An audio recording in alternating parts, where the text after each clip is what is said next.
Fala, meus basqueteiros de todo o Brasil, como estamos? E de todo mundo, por que não?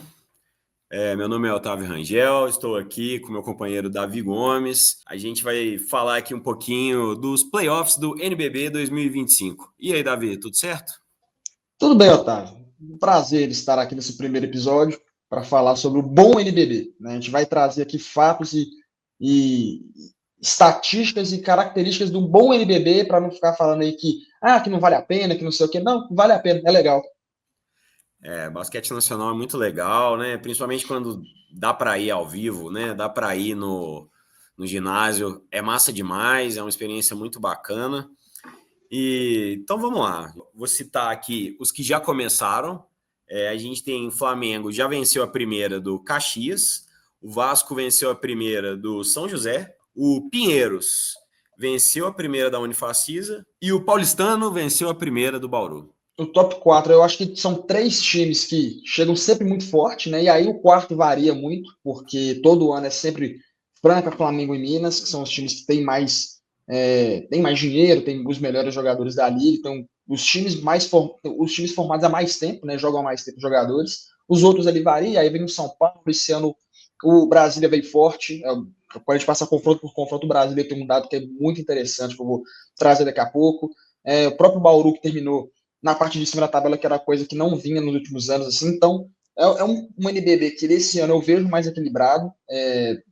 Teve uma mudança de Franca e Flamengo, que sempre dividiam as primeiras colocações. O Minas atropelou os dois de uma maneira que foi até bem surpreendente, porque não por ser o Minas, mas sim pelos dois outros. O Franca e o Flamengo não têm as campanhas que eles vinham tendo nos últimos anos.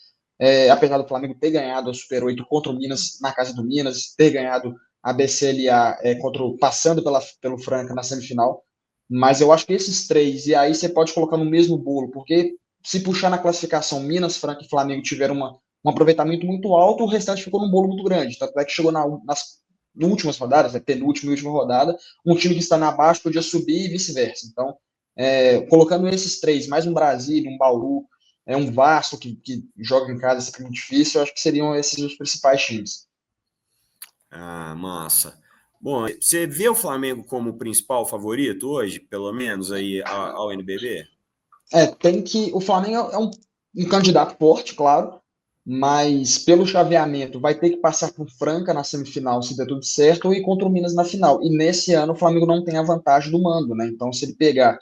Contra a Franca, sim, então em 5 jogos o Flamengo faria 3 no Maracanãzinho, mas contra o Minas em 5 jogos na Rua da Bahia talvez fique um pouco complicado para eles. Porque por mais que eles venceram o Super 8 em Minas, nos dois confrontos da classificação eles perderam. Perderam no Rio e perderam em BH também.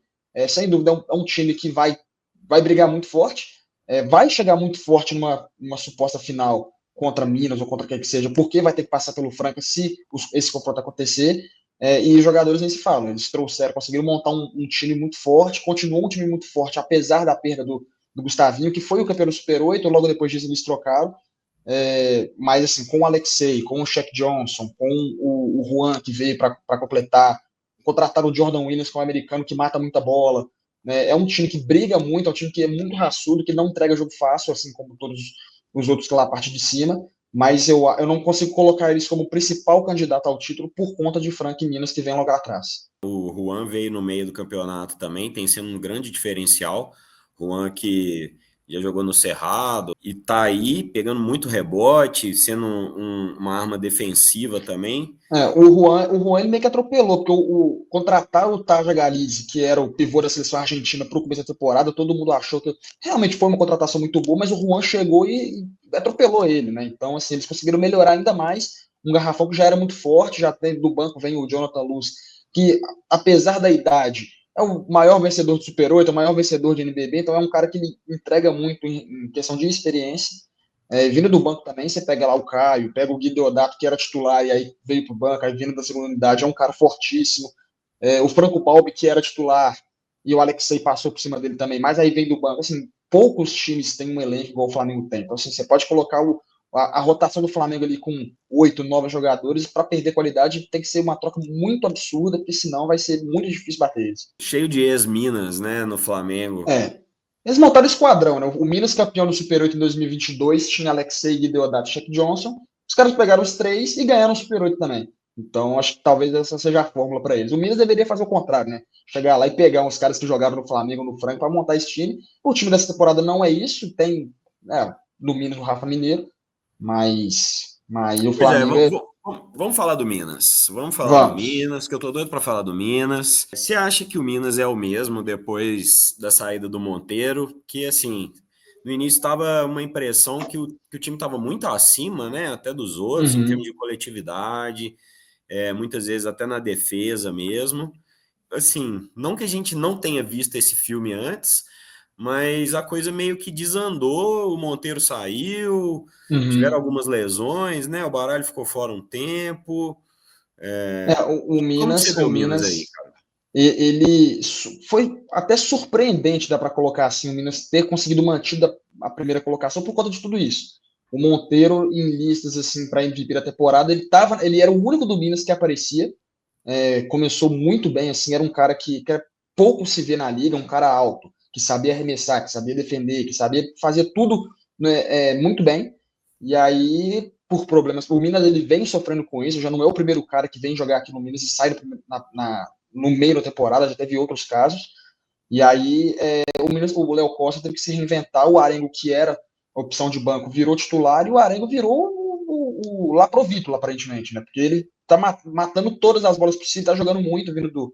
Agora, titular. Ele vindo do banco não tinha. Ele já tinha uma consistência, mas ganhando mais minutos. Ficou ainda melhor. Mas aí você pega, o Baralho ficou fora mais de um mês, aí veio o Scott Machado, que foi muito bem no lugar dele. O Yuri, que era um Mas que cara muito machucou importante, também, né? O que Scott machucou machucou também. também. E aí você teve que colocar o Lucas Rodrigues, que era. Aí no meio, né, o Arengo era reserva, virou titular, armando o jogo, que não é a principal característica dele. Aí você vinha com o Lucas Rodrigues, que tem 17 anos para jogar, mas foi muito bem. E aí você coloca. Aí teve a lesão do Yuri, que vai ficar fora por muito tempo ainda, não sei nem se volta para os playoffs. Aí você teve a suspensão do Rafa Mineiro, que deu uma cabeçada no juiz, ficou fora algum tempo.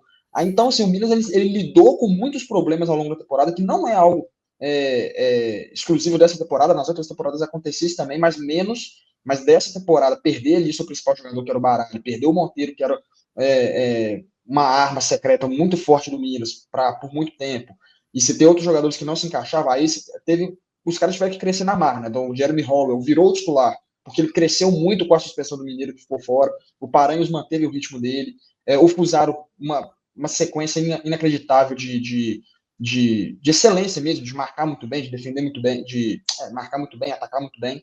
Não pode deixar ninguém roubar o Fusaro, hein, Davi? Não, aí eu até achei um dado que era bem interessante, assim, que com todos esses problemas que eu disse, o Minas ficou na primeira colocação com um 29,5, né? O Minas perdeu apenas 5 jogos em 34, um em casa, então se mostrou muito forte em casa, mais fora. Aí você pega assim, perdeu o jogo para o São Paulo, mas era o penúltimo jogo, o Minas foi com o time reserva, já não valia muita coisa para o Minas, para o São Paulo valia muito mais. Perdeu um jogo para o Vasco aqui no Rio, é sempre muito difícil jogar. Então, alguns jogos assim, dá para, claro, não dá para justificar a derrota difícil, mas dá para entender por que o Minas perdeu. E com esse recorde, né, que deu 85% de aproveitamento, das 16 edições de NBB até essa campanha faria o Minas ser o primeiro colocado. Então, assim, foi muito bem mesmo. Assim, foi a melhor campanha do Minas. Não foi a melhor campanha do Minas em aproveitamento, porque teve uma campanha que foi até acima, mas aí o Flamengo passou de 90% naquele ano, então foi melhor. Mas essa campanha do Minas, apesar de tudo isso que eu falei, ainda foi excelente. Que por isso coloca assim, o Minas como estado de espírito muito melhor do que estava nos últimos anos, e agora com o mano de quadra. Então, quem enfrentar o Minas vai ter que bater em 5 jogos, vai ter que jogar pelo menos, vai ter que jogar 3 jogos obrigatoriamente aqui em BH. E 5 derrotas, né, cara? Nesse ano cheio de pepino, cheio de problema, é realmente uma marca impressionante, né? No caso, o Flamengo, por exemplo, teve 8 derrotas. Então, Uhum. aí você já vê, assim, o Flamengo deu uma grande melhorada do meio do campeonato para frente, mas ainda ficou atrás um tanto do Minas, né? O Flamengo perdeu os 2 jogos para o Minas, né? Então isso aí talvez chegou um momento da temporada ali que o Minas se tivesse um tropeço ou outro ali, poderia brigar com o Flamengo para a primeira colocação. Mas como o Minas venceu os 2 jogos e o Flamengo perdeu jogos assim, perdeu para times, pô, acho que Mogi, o Pato, não, jogos que para esses times que vão brigar na parte de cima da tabela não podem perder. Então, talvez seja complicado para ele nesse ponto. O Minas, inclusive, assim, pra você completar essa primeira classificação do Minas, assim, foi o terceiro em ataque, só perdeu para Flamengo e Franca, então não é nenhum absurdo. Mas o Minas ele foi com sobra até a melhor defesa do campeonato. Então, e uma vez eu tive a oportunidade de conversar com o jogador, eu perguntei para o Paranhos uma vez, falei, cara, o Minas é um time defensivo, assim, vocês priorizam melhor a defesa do que o ataque, foi claro. A gente sabe que tem aquela velha máxima, né? Ataque ganha jogo, defesa ganha campeonato. Acho que talvez ele pegou um pouco disso para poder falar e falou que o Léo Costa ele sempre prioriza um pouco a defesa, então você via que os jogos do Minas eram sempre abaixo de 70 pontos ali, que sofria, raramente passava disso, mas assim, para a média ser 70 pontos, teve um jogo que tomou 90, mas teve um jogo que tomou 50, então assim, era muito, muito absurda a defesa. Esse negócio de defesa ganha campeonato é meio gatilho aí, que o Nico Harrison ficou repetindo essa frase lá na coletiva em Dallas, mas assim, tudo bem, eu boto fé. Então, e o Franca, Davi? O Franca perdeu para o Flamengo, né, na BCLA. O Franca, na verdade, desde o início do campeonato veio um pouco inconstante, né? Teve a lesão do Lucas Dias no início, mas o Jorginho jogou demais, né? Manteve aí um nível super alto. O que você vê desse Franca? O Franca, ele conseguiu trazer o Jorginho de volta, assim, que é um cara que não tem outro igual ele aqui no basquete brasileiro. É um cara que vai armar o jogo, mas tem altura, tem arremesso, sabe defender, sabe atacar, sabe fazer tudo, assim, e ele pode marcar qualquer um. Se colocar uma comparação entre os dois principais concorrentes, que é o Minas e o Franca, num jogo você vai ter ali o Alexei e o Baralho, que são os principais armadores. Em comparação ao Jorginho, o Jorginho ele é mais alto, é mais forte, ele tudo que os outros dois eles fazem, e faz talvez até melhor, e tem o plus dele que é a defesa. Então o Jorginho é um cara que acrescenta demais para esse time do Franca. O Franca, apesar de ter ficado em terceiro, eles dos 8 jogos que ele perderam 8 ou 9 no total, 6 foram na primeira metade. Perderam 9, só que 6 foram na primeira metade do campeonato. E o Lucas já jogou 15 jogos nos 34. Então ele ficou fora de metade, vamos colocar assim, um pouco menos da metade. Então, fez falta. Talvez se o Lucas Dias tivesse jogado todos os jogos, tivesse jogado pelo menos eles 5 jogos a mais do que ele jogou, eles não tivessem perdido esses jogos. A última derrota, cara, do Franca foi na rodada 15 ou 16. Impressionante, então, impressionante. É um time que briga muito. 12 jogos, 12 jogos seguidos só com vitórias. O elenco dele, então, pô, você tem ali o Jorginho, que eu já falei, o Lucas Dias, aí você tem o David Jackson, que é assim como usaram no Minas, é o cara que vai defendendo o time do Franca, que é um monstro defendendo, muito inteligente jogando. Você tem vindo do banco o Corvalan, que é um argentino muito bom de bola, que mata muita bola, e vários outros, assim. Para ter uma ideia, assim, só 2 jogadores na liga fizeram triplo-duplo na temporada. O Jorginho está entre esses 2. Pensando aqui que é um time que já teve, com esses mesmos jogadores praticamente ali, na época tinha o Lucas Mariano, foi 100% de aproveitamento, ganhou 36 dos 36 jogos, a base está mantida, os jogadores são os mesmos, o treinador é o mesmo. Então, é um time que, assim, não dá para bobear. Perderam 6 jogos no começo porque estava sem seu principal jogador. Agora que ele voltou, bateu uma semifinal de BCLA, perdeu o Flamengo. O que acontece? O jogo era no Maracanãzinho. Então, vai vir forte. Assim, a disputa dos dois, se tudo der certo para eles chegarem na semifinal, vai ser uma loucura. Assim, em 5 jogos, né, acho que tudo pode acontecer. Pois é. E esse negócio do Lucas Mariano, hein, cara? Já que você trouxe o nome dele aí, o que aconteceu aí que ele foi suspenso de novo, cara? Ele tinha tido a primeira suspensão por doping, ficou fora 2 anos. Ele tinha assinado com o Flamengo em 2023, 2024, ia para o Flamengo, foi pego por doping, ficou 2 anos fora. E aí achou uma brecha ali para poder jogar um basquete que não podia jogar aqui no Brasil, jogou um campeonato de 3x3 nos Estados Unidos, que é até o time do Leandrinho, do Leandrinho Barbosa. E aí a cúpula lá que define isso, eu não sei exatamente qual que é a federação que coloca isso, deu mais 2 anos de suspensão para ele, porque supostamente ele não poderia jogar. Então ele estava com previsão de voltar agora para esse ano, não sei se para o Flamengo ou para algum outro time aqui do Brasil, mas pegou mais 2 anos de gancho, vai ter que esperar um pouco mais para voltar. Bom, e aí o quarto time, cara? Qual que você vai colocar aí? Hoje, por classificação, seria Brasília, acho que seria até um pouco injusto com eles não colocarem na quarta colocação é surpreendente. O Brasil na última temporada foi o último. Eles terminaram a classificação, ano passado tinham 2 times a mais, então ficaram no 19º, e esse ano subiram para quarto. Tiveram 5 vitórias e 31 derrotas, e aí esse ano eles pularam para 19 vitórias e 15 derrotas. Então, assim, foi um salto absurdo. Chegou na semifinal do Super 8 contra o Minas. O Minas abriu uma grande vantagem, e o Brasil tirou só no terceiro quarto. Assim. Foi acho que Tá. 15-7 a parcial. Eles passaram na frente do placar 2 vezes no jogo inteiro. A bola do baralho e o jogo estava empatado. Assim, claro, poderia ele ter errado a bola seguinte deles e o cara tivesse acertado. Mas é um time que mais brigou muito forte com o Minas. Foi um jogo muito. Era um jogo de mata-mata, um jogo único. Então, acho que traz isso. Eu acho que uma série de 5 jogos, por exemplo, que pode dar uma eventual semifinal entre Minas e Brasília, não seria dessa maneira, a não ser que fosse pro 5º jogo tal, aí beleza. Um grupo ali de Brasília, Bauru, Unifacisa, que sim, você pode jogar para cima, o que cair na sua mão está valendo, porque os times que terminaram assim entre o quarto, que foi o Brasília, e sei lá, o 11º ali, a diferença de vitórias talvez tenha sido 2, 3 jogos. Então, foi bem curto mesmo, assim, essa disparidade de um para o outro. A maior disparidade vão ser dos 3 times ou o restante.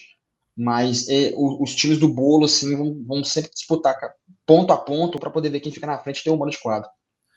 Porque aqui, 15 derrotas. Brasília, Bauru e Pinheiros. O União Corinthians teve 16 derrotas, assim como Então, o Vasco. Então, você vê aí, são 8, né, do quarto até o oitavo, diferença muito de uma perto. derrota aí e outros critérios de desempate, né? Muito Então, perto. então, assim, pode acontecer outras coisas, né? O Bauru veio bem esse ano, É, né? uma crítica que tem que ser colocada aqui, que é um absurdo um campeonato com 18 times, 16 passaram para o playoff. Isso aí não existe isso. Assim. Eles colocaram isso ano passado, anteriormente passavam 12, se eu não me engano, mas os 4 primeiros já iam diretamente para as quartas de final, então assim, tinham esse direito.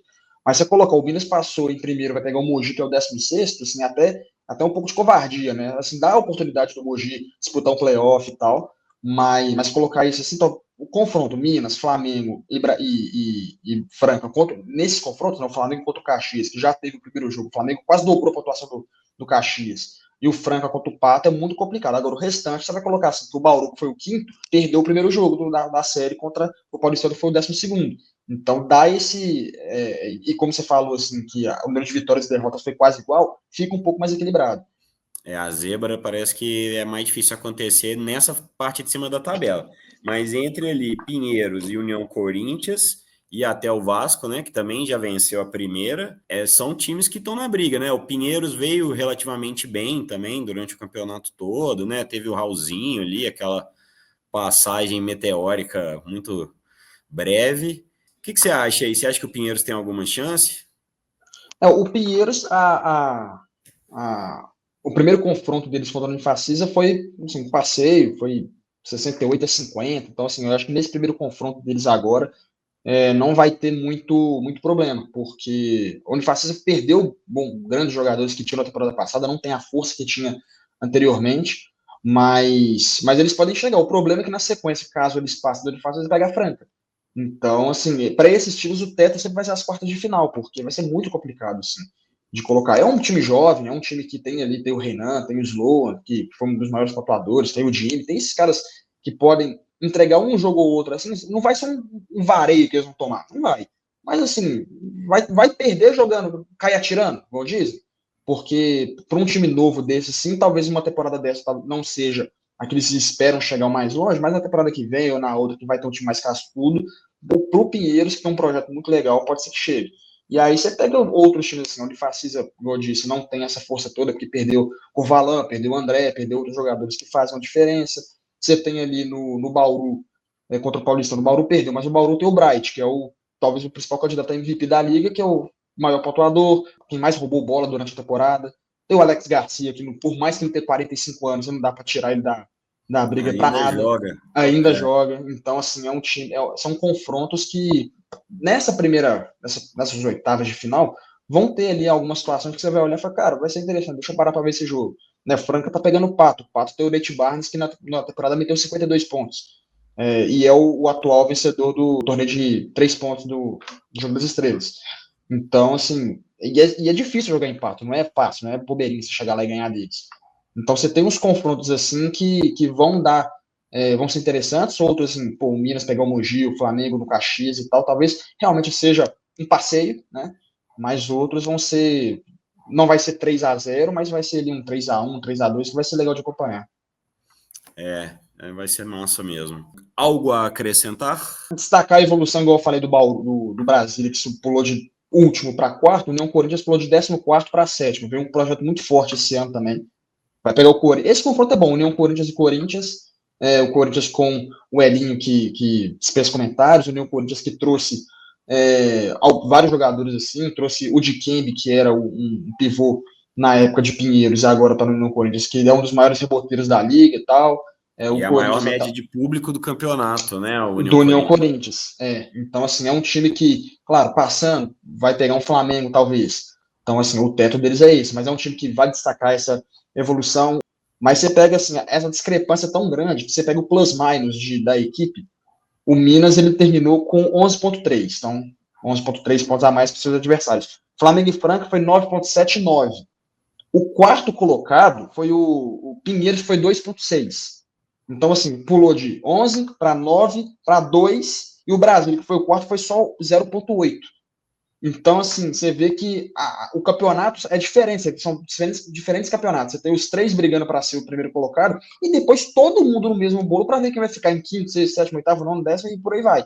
Então, você vê que a briga sempre vai ser dessa. E assim, por um lado, a gente, é ruim saber que todo ano você sabe os três times ou os quatro times que vão chegar na semifinal, mas por outro lado, você pega que a classificação vai variar muito entre um time e outro, igual o União Corinthians que subiu, o Brasil que subiu, e um São Paulo, que há 2 anos atrás disputava o BCLA, foi campeão em 2021, está brigando para existir ano que vem. Né? O processo lá de São Paulo, o projeto de São Paulo está bem ruim. Então você vê que o campeonato ele é dividido em algumas camadas assim, mas que vale acompanhar todas. Cara, é isso para o piloto aqui do Poste Baixo, versão Rua da Bahia. Vamos mantendo aqui, tentar falar pelo menos uma vez na semana, para a gente colocar tudo em dia aí no que está acontecendo nesses playoffs. Mais alguma coisa, Davi? Por hora não. Acho que tem que esperar passar essa primeira semana desses confrontos, né? Ver se tem alguma surpresa. A primeira surpresa foi o Paulistano ganhar do Bauru. Mas agora o jogo vai para Bauru, né? Então, assim, o Paulistano ganhou em casa, talvez em Bauru o buraco seja mais embaixo. Mas esperar passar essa primeira semana para ver se vai ter varrida, para ver se vai ter algum confronto equilibrado, para voltar nas quartas de final, que aí sim é onde deveria continuar o campeonato, né? Não colocar os times de baixo para disputar playoff. Talvez um playoff dentre eles, assim, para ver, não sei. Mas daqui a uma semana, com certeza, já vai ter time varrido, já vai ter disputa, vai ser legal. Vamos ver aí o que o futuro do NBB 2025 nos aguarda, cara. Então é isso. Até a próxima. Deixa o like, se inscreva, todas essas coisas. Aquele abraço, Davi. Valeu!